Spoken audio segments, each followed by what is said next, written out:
All right, guys, yeah, on Scarlet, 22 kilometers on dirt. I still can't believe I did it. All right, guys, well, good morning. It is the morning of day 4, and wanted to show y'all a beautiful sunrise, but it looks like I'm gonna be back in the rain again. Oh, goodness. In the middle of the Nullarbor. All right, for those of you in the US, it is so similar to riding in like West Texas, New Mexico, Arizona. It is just vast and open and beautiful in I don't even know how to describe it, guys. You're just gonna have to check out the video. It is just a really neat place. And today I'm heading on to Sedona. I think I pronounced that right. We'll find out. But today's gonna be riding along. There's gonna be glimpses of the Southern Ocean and the cliffs. I am hoping to catch not only the cliffs, but maybe some whales. We'll just have to see what happens today.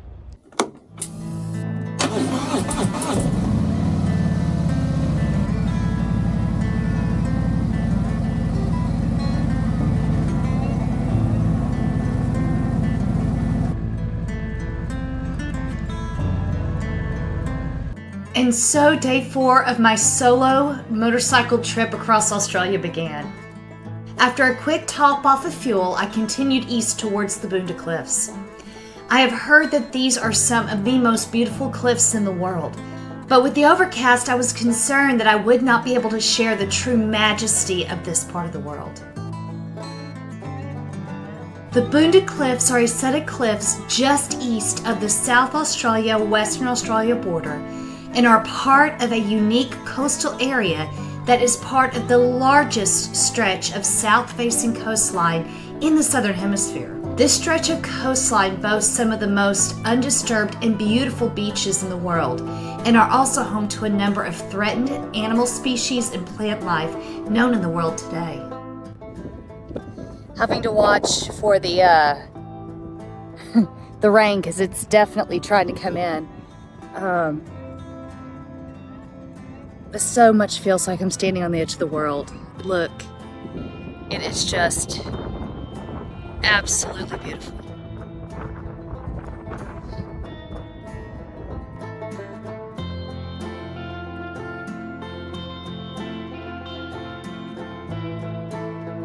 As I continued east through the heart of the Nullarbor on Scarlet, the experience is one that is hard to describe. Really, the best way is, well, let me just share with you some of my thoughts from the road. Riding along here, National Highway 1, trying to explain the solitude of riding to the Nullarbor is kind of hard.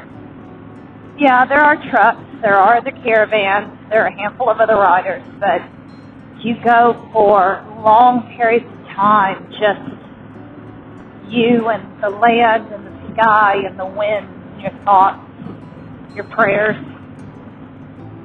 It's very hard to explain this. I'm looking forward to coming back the other direction, hoping to have better weather and can show you the magnificence of this place in the sun. But very, very few times in my life words escape me. But this is one of them.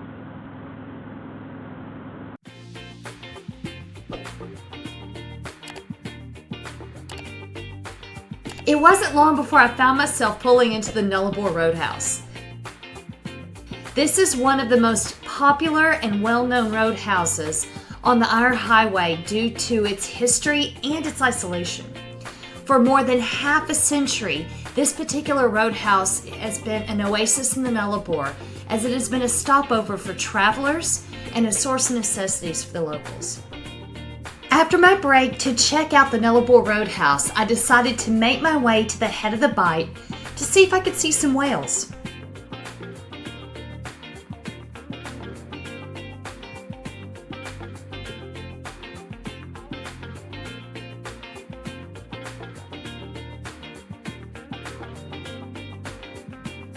The whale migration patterns take them along the head of the Bight, a portion of the South Australian coastline, during the months of July, August, and September. Since I was traveling during the heart of this particular season, chances were quite good I'd be able to see some beautiful animals.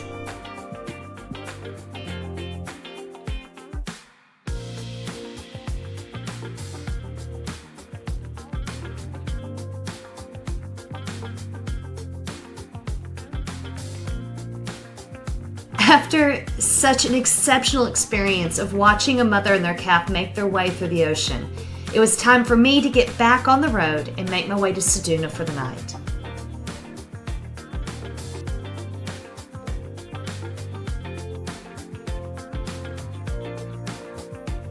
I was grateful for the sun while I was there at the cliffs, but it seems the rain was not done with me yet.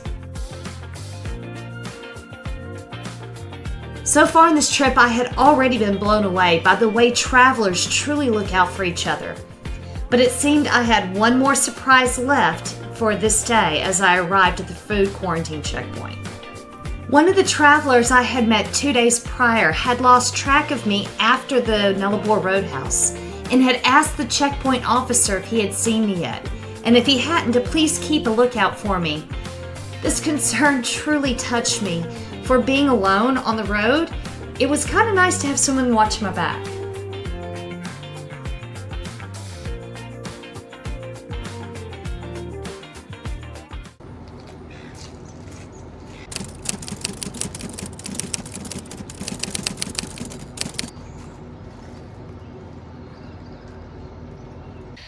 Good morning, guys. It is the morning of, day 5. I am starting to feel the fatigue of this run. It's been beautiful riding across Western and South Australia.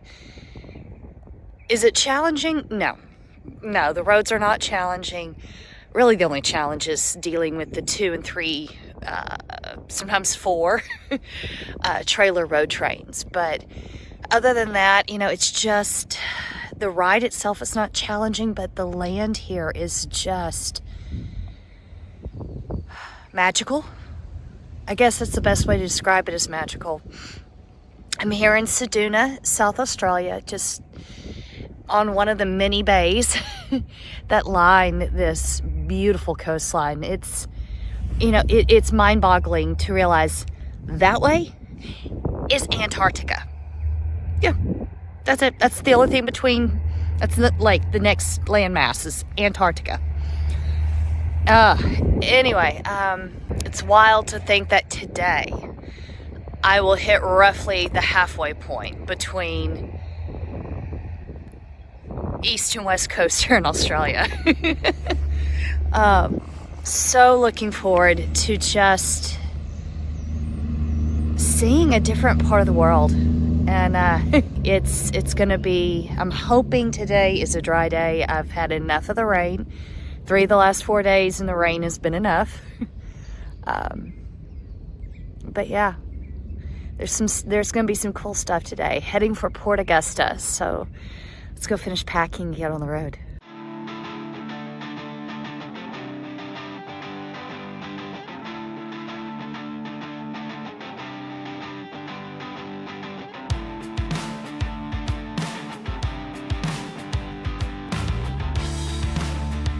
After another quick fuel stop, I was off to check out the foreshore in Ceduna before hitting the road. Though the seaside here in Ceduna is truly lovely, I would not be stopping in Ceduna on my way back. Let's just say that the waterfront is really the town's best asset. Just saying. And my hopes for a beautiful, clear, dry day were not happening today. Then I was off into the countryside to look for a cool place to hike and to reach the halfway point from east to west coast here in Australia in the small town of Kimba.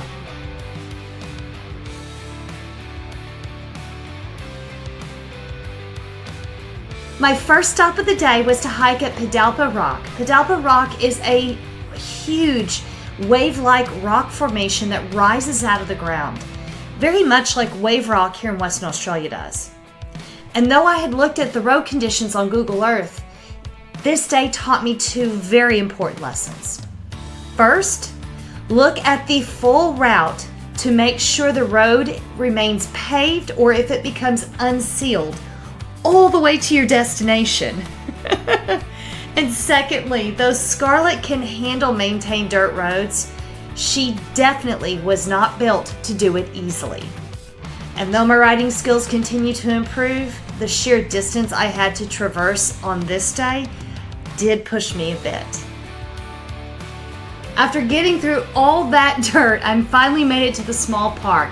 Yet with all the rain we've been experiencing, the washouts on the roads in the park were simply a bit much for me to feel confident to attempt alone.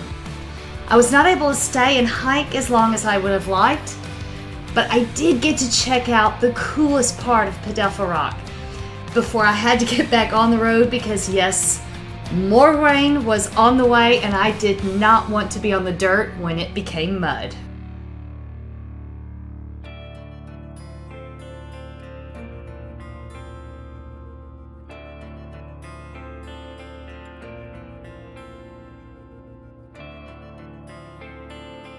Alright guys, yeah, on Scarlett, 22 kilometers on dirt.